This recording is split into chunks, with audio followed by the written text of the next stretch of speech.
He's worked in 7 war zones and 3 terrorist attacks, yet even he has not witnessed horrors like these.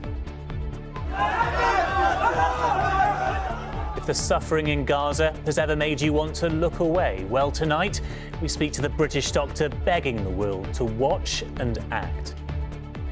My heart breaks for that untold story. The injustice of having collateral damage of that nature. As Dr. Javed Abdulmonem makes his plea, the Foreign Secretary has some of Britain's harshest words yet for Israeli aggression. Emma will bring us up to date on any progress towards peace. Also tonight, 2 of the people allegedly involved in the drug-related death of Friends star Matthew Perry deny the charges. From looting a Lush store to racist rioting, the longest sentences yet are handed down to the culprits of this month's English unrest. Costa del Cash Machine, how ATMs are ripping you off on holiday.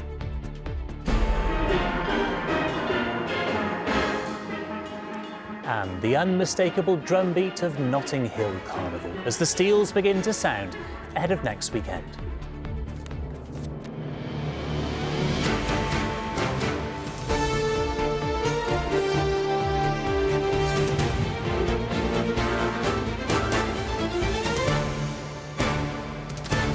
This is ITV News at 10 with Paul Brand.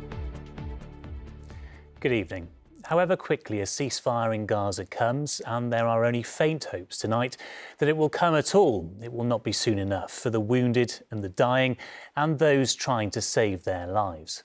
British doctors returning home from inside Gaza's hospitals are not just providing critical care while they're there, but when they get back, eyewitness accounts of the overwhelming number of victims.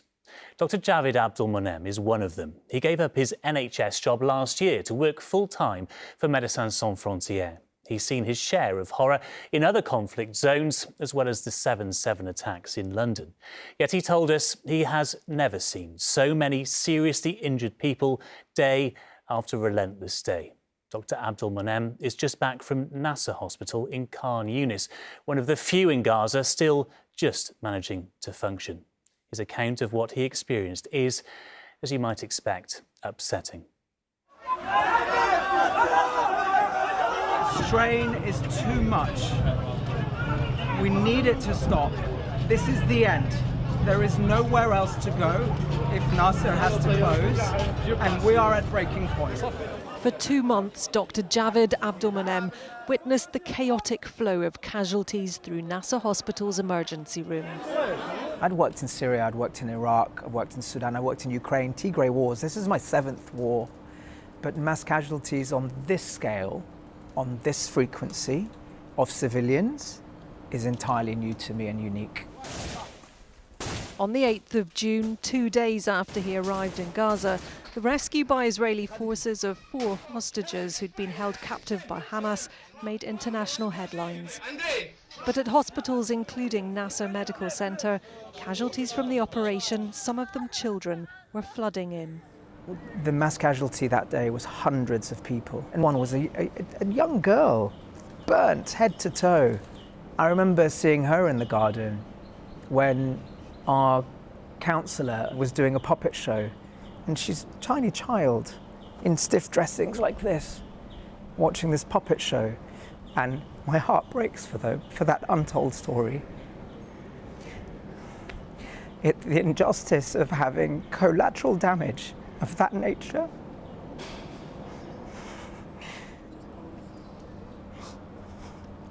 A couple of weeks after that, there was a strike right in front of the hospital, 50 meters away, huge airstrike, and the terror on her face.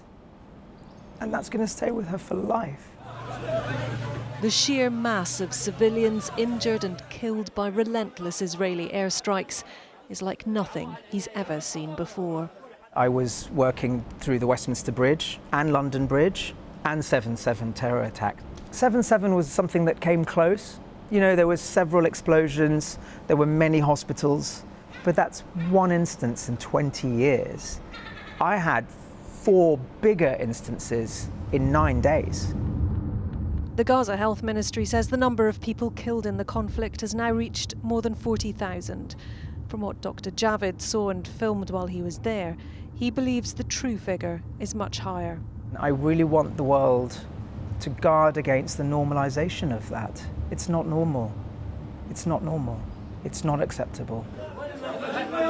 And in these mass casualties, the other thing that was different was, apart from the sheer number and the sheer number of children, there were also, again, the one on the 13th, the second wave were healthcare workers, ambulance men in their uniforms, 15, 20 of them, after the first wave.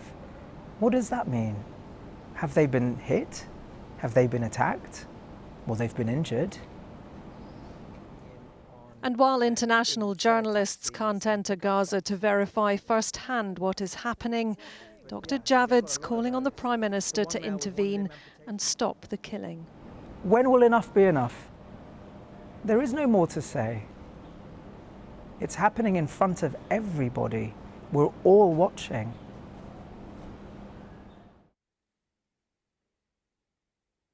Well, Dr. Abdulmanem's moving entreaty to our politicians and other world leaders comes as another day of peace talks ends with merely a commitment to more next week.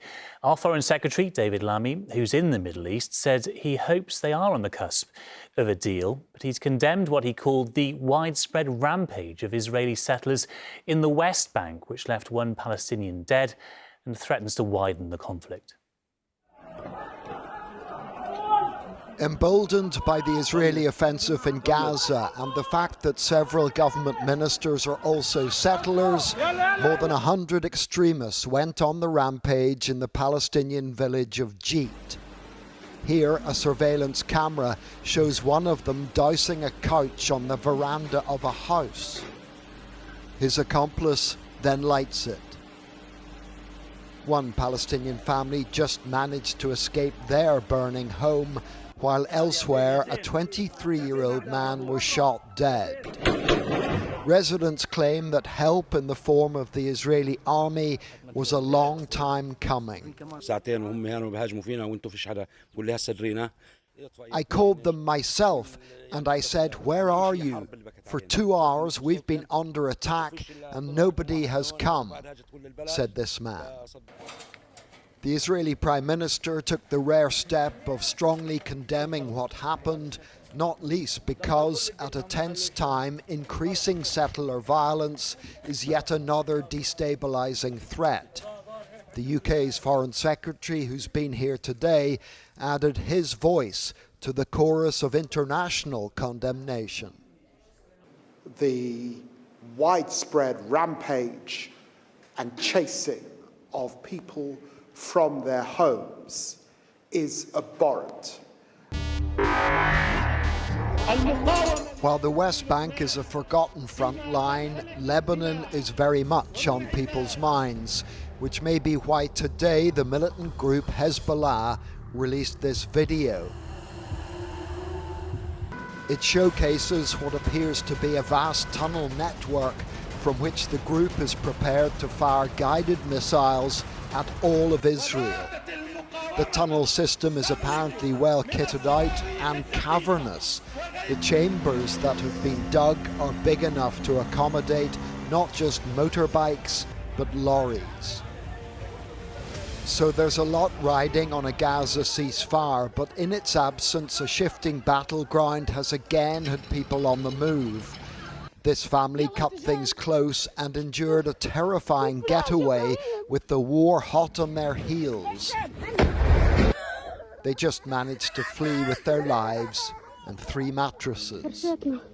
For many Gazans, trying to escape the fighting is a fruitless search for a peace and quiet they crave, but which remains out of reach wherever they go. John Irvine, News at 10, Tel Aviv. Well, let's get the latest now from our international editor, Emma Murphy, who's in Beirut for us this evening. Evening to you, Emma. And the Americans seem optimistic tonight about the possibility of a ceasefire. What's your assessment of the progress this week? Well, I think the fact that the protagonists are still a part of this and nobody's actually said they reject the bridging proposal has got to be a source of some hope. The Americans are giving it big spin on the whole optimism side of things, and, well, they might. They have an awfully lot of vested interest in this situation, not least the election that's going on later this year.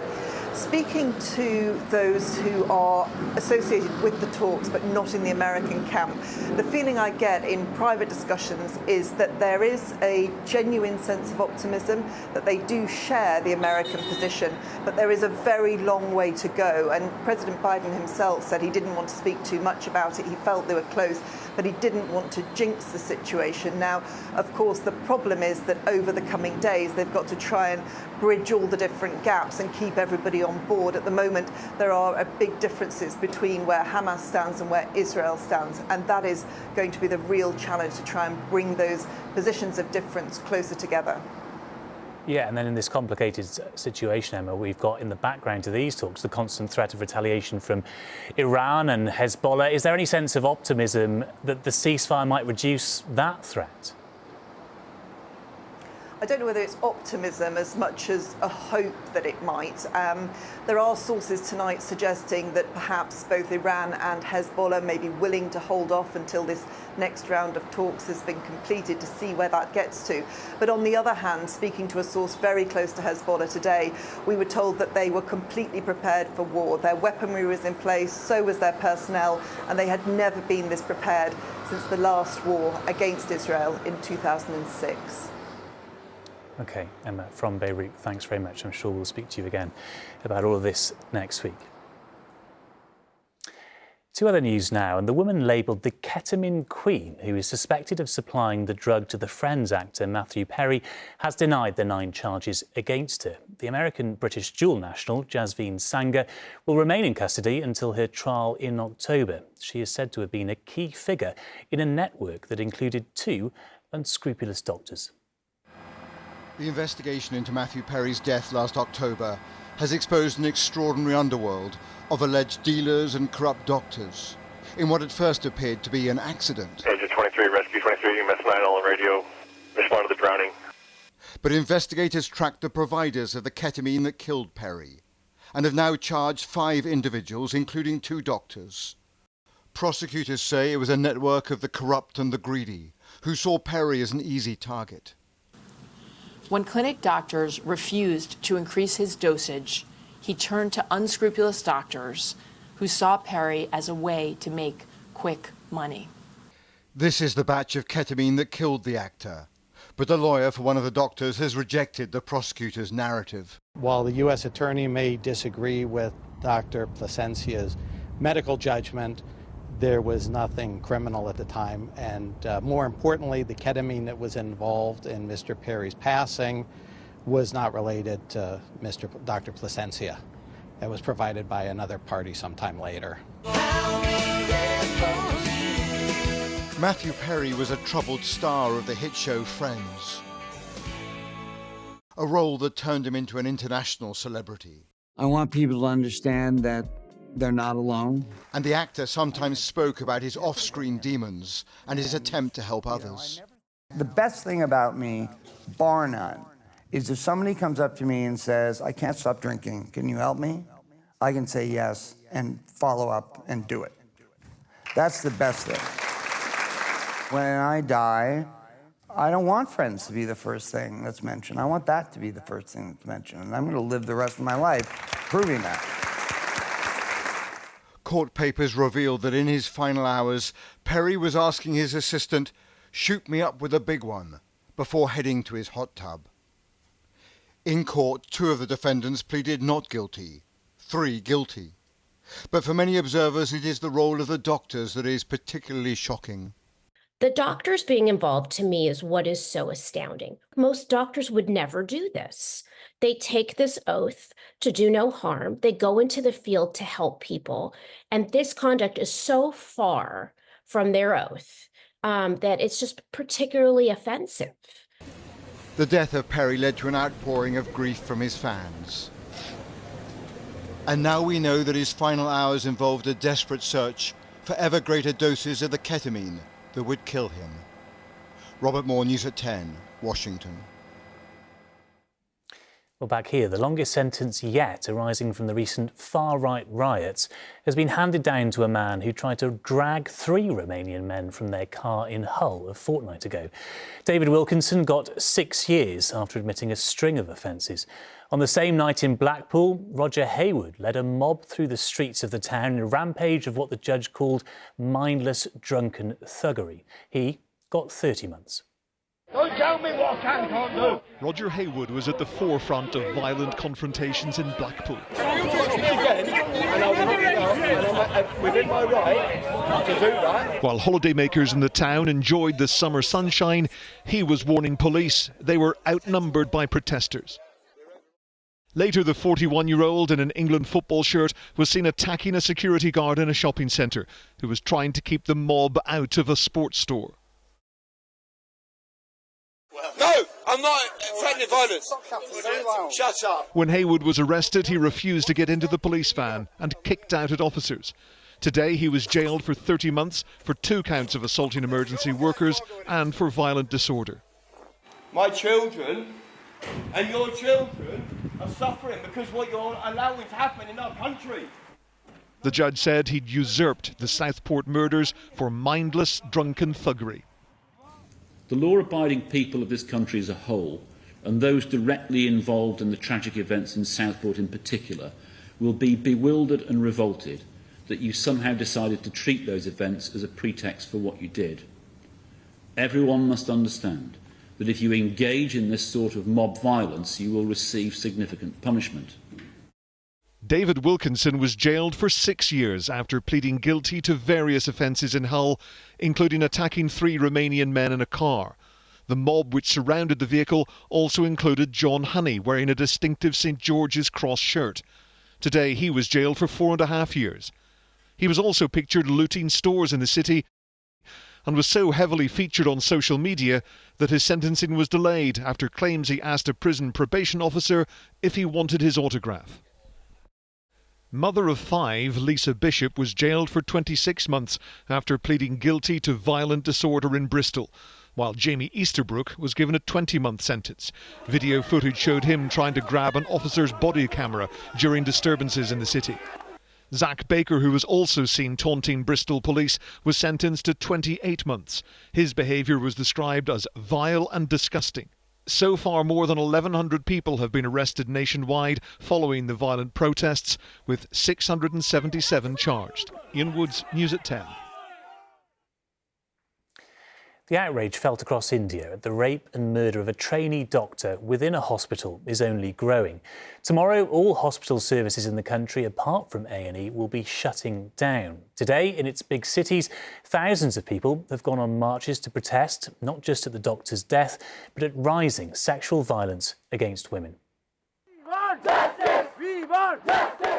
A week on from the brutal rape and murder of their colleague, their calls for justice aren't getting any quieter. These junior doctors are preparing for the largest strike India has experienced in a decade. Tomorrow, more than 1 million of them will walk out across the country to demand security is put in place in hospitals. All but emergency services will be shut down. If we are taking care of the patients, there should be someone who should take care of us also. If it can happen to a doctor at a workplace, at a hospital, it can happen to a patient very easily. Their safety is also at risk. These aren't new demands, but the anger here in Delhi was reignited by the rape and murder of one of their own in Kolkata in West Bengal. It was inside this hospital that the 31-year-old victim was attacked while trying to rest in a seminar room last Friday. One man has been arrested, but there have been accusations of a cover-up and suspicions others were involved. We want justice! We want justice! There have been protests across India every day since. Their outrage is exacerbated by a belief that little has changed since the high-profile gang rape of a student in New Delhi in 2012. Tougher laws were introduced, but a decade on, the number of reported rape cases has increased by almost 25%. It is showing the rape culture that is developing in India. So it should be questioned. Like, it is not the doctors alone who are protesting. In Bengal, you can see all the common people are on streets. They know what they're protesting for. As India celebrates 78 years of independence this week, many of the women protesting feel they're still waiting for theirs. Carrie Davis, News at 10. Now, many of us do our day-to-day spending on debit or credit cards, but things can be a bit different when you go abroad on holiday. Cash is still popular in certain countries. Getting local currency out of a foreign cash machine could hardly be easier these days, but new research shared with us suggests it could be much cheaper. Britain's made a total of 28.3 million visits abroad over the summer last year and spent nearly £25 billion on their holidays. But depending on the destination, charges on each ATM withdrawal can be as high as the equivalent of £6 a pop without the customer noticing. That is until, of course, they see their bank statements. Holiday beaches are full as millions make the most of summer. But make the most of your money too, says the travel trade. And heading off from Gatwick today, a couple stung by high foreign transaction charges and determined it won't happen again. You don't really check the account until after holiday, right? So then you have €10 in fees for buses that were only €20 to begin with. Do you think the average holiday maker is up to speed on this welter of potential charges? Yeah, I guess if you don't travel a lot, you don't really look into that, you don't really count that. And a lot of people don't really plan holidays. Be careful, your holiday spending can be hit by currency conversion charges, transaction fees, ATM costs and more. Today the travel trade is warning that what you spend on holiday can be affected by how you spend it. New travel trade research given to ITV News shows it's common to pay €5 in Italy to get cash from an ATM. In Spain, it can cost up to €6 per transaction. In Germany, even more, up to €7. In the USA, charges can be above $5 for each transaction. Some card users can face more than £4 in charges for getting £10 worth of foreign currency. And holiday researchers say when it comes to travelling, choosing the right payment card goes a long way. A good travel card will have no fees for spending, it'll have no fees for withdrawing from an ATM, and it won't have restrictions on how much you can take out per transaction. So shop around before you go on holiday so you're not left with a nasty surprise when you come back from holiday. In Torremolinos, on Spain's Costa del Sol today, tourists facing fees high enough to put a dent in the holiday mood as well as their pockets. I think that's silly, really. Paid to use your own money.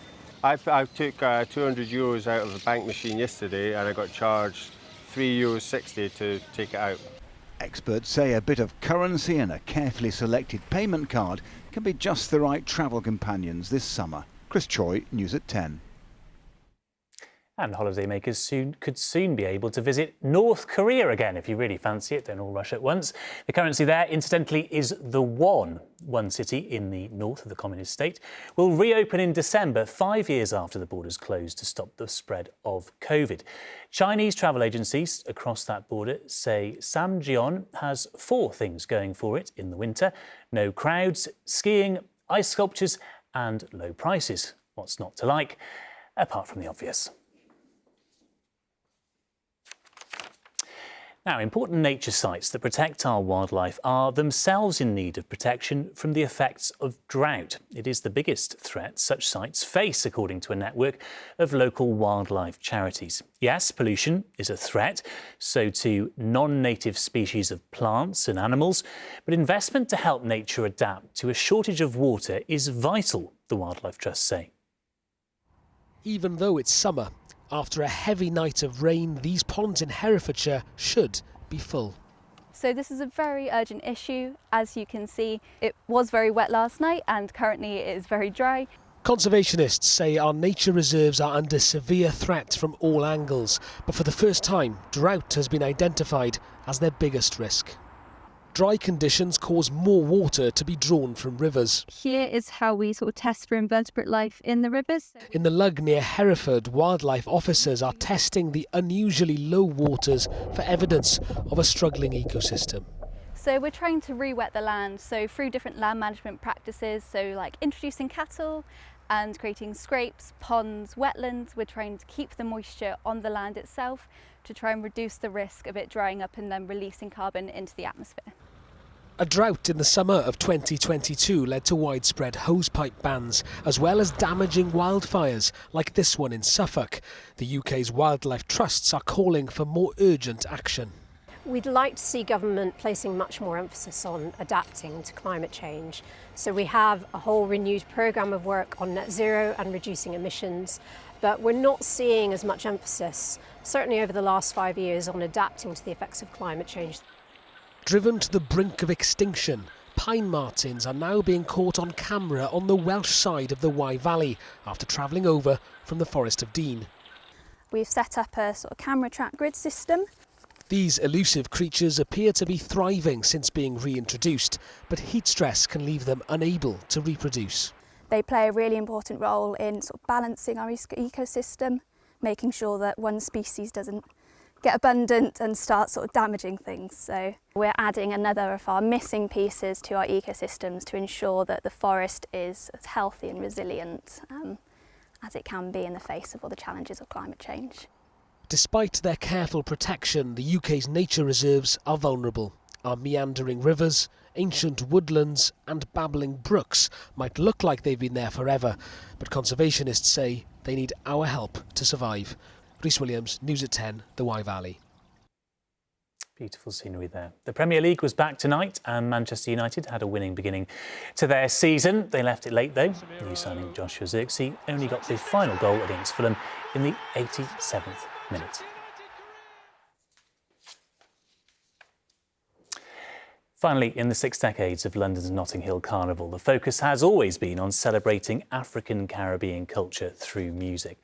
This year, after the far-right riots, those taking part are determined that will still be the case at Carnival next weekend. And there is no louder soundtrack for positive community relations than the sound of steel bands. It is an exhilarating sight and sound. This is Mangrove in rehearsals for what's regarded as the FA Cup of steel band competitions, to be staged at this year's Notting Hill Carnival.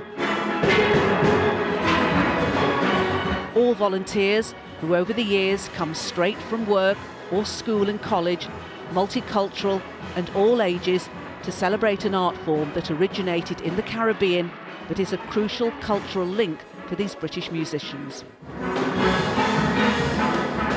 Yeah, I think it builds that connection between us here, British born, and those born in the Caribbean and back home. It's us being able to kind of continue their legacy. Pan in this country, how it was birthed and how it started, was also part of the rebellion against we're here, we're making our mark, and we're continuing our culture.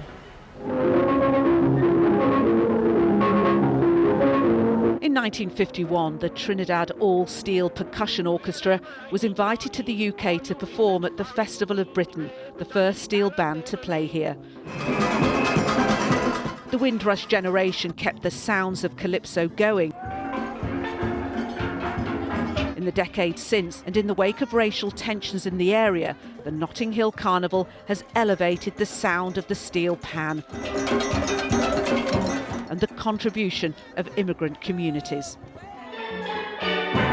The Panorama Steel Band competition is staged on the Saturday of the Carnival weekend, but the dedication, say organisers, is year-round, and funding issues mean some bands have had to fold. What would you like funding bodies to do to help steel pan music to be put on a higher platform, if you like? I mean, if it was recognised like they do other orchestras, that would be a start, because most other orchestras can be funded. With steel pans, I don't think they see it as the same thing like a normal symphony orchestra, where they see this as something maybe different. Although it's from the Caribbean, it's Britain. This is where we are now. This is my culture, and I'm British. Making beautiful sounds out of adapted oil drums has come a long way, but the joy remains addictive. Nina Nana, News at 10 in Notting Hill. With that sound ringing in our ears, that's it from us tonight. From everyone here, have a great weekend. Good evening.